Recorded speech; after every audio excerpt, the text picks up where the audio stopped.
감자튀김은 당연하겠지만 각 나라마다 부르는 명칭이 다릅니다. 미국에서는 프렌치 프라이로, 영국에서는 칩스로, 프랑스에서는 프리트로, 독일에서는 폼프리트로 부르고 있죠. 그런데 이러한 감자튀김의 명칭을 두고 각 나라들끼리 신경전을 펼치기도 했습니다. 때는 2003년 3월 미국의 이라크 공격을 앞두고 프랑스가 사사건건 강력하게 반대하며 미국의 발목을 잡았던 일이 있었습니다. 실제로 프랑스의 시라크 전 대통령은 미국의 이라크 공격 결정을 두고 전쟁은 언제나 마지막 수단이고 실패를 인정하는 것이며 최악의 해법이다 라며 강도 높게 비판을 한 바 있었죠. 때문에 미국 정치인들은 이러한 프랑스가 너무나도 얄미웠습니다. 그래서 당시 미국의 하원 의원이었던 봄니는 아주 유치한 복수를 하게 되었죠. 그 복수는 바로 의회 구내식당의 메뉴 중 감자튀김인 프렌치 프라이의 이름을 프리덤 프라이로 바꾸는 것이었습니다. 참고로 프렌치는 프랑스의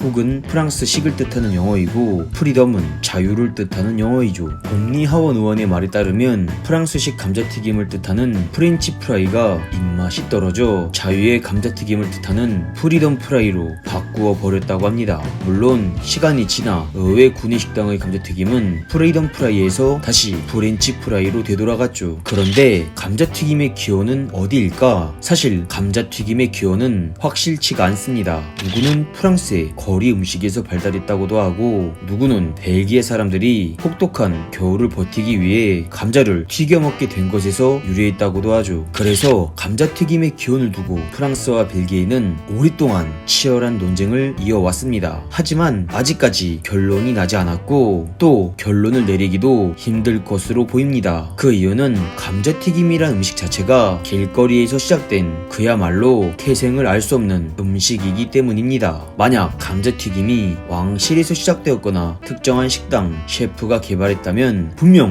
레시피에 대한 기록이 남아 있었겠죠. 그러나 음식 전문가나 역사학자들은 벨기에가 감자튀김의 원조일 것이라고 추측하고 있습니다. 그 근거를 바로 벨기에의 맥주 문화에서 찾고 있죠. 프랑스는 우리도 알다시피 와인으로 유명한 나라입니다. 그런데 와인과 감자튀김은 사실 잘 어울리는 조합은 아니죠. 그러나 벨기에는 수백 년간 맥주 전통을 이어오고 있고 현재 전 세계에서 가장 많은 종류인 약 1,500종의 맥주를 생산하는 국가입니다. 그러니 맥주에 가장 잘 어울리는 감자튀김을 만든 곳이 벨기에일 것이라는 것이죠. 감자튀김은 나라를 구하기도 했습니다. 바로 영국이었는데 이 감자튀김이 영국을 제2차 세계대전에서 승리로 이끄는데 한몫 거들었죠. 영국은 섬나라이니만큼 먹고 사는데 필요한 물자를 대부분 해외에서 수입해야만 했습니다. 그런데 2차 세계대전이 일어나자 독일은 즉각 잠수함 공격을 통해 영국으로 수송되는 물자를 차단하였죠. 이 공격으로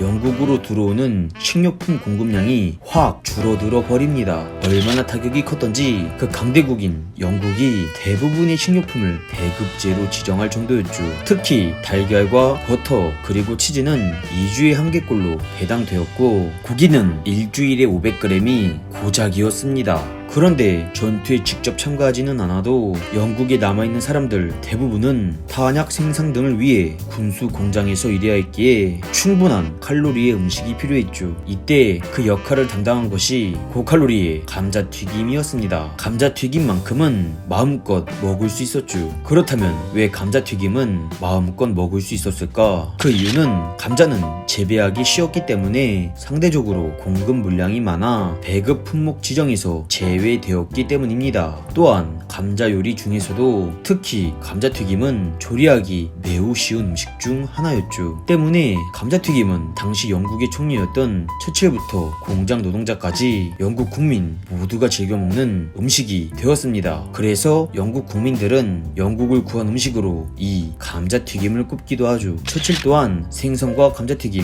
즉 피쉬앤칩스야말로 영국 국민들이 전쟁을 함께 견디게 한 훌륭한 동반자였다 라고 말을 하기도 했습니다.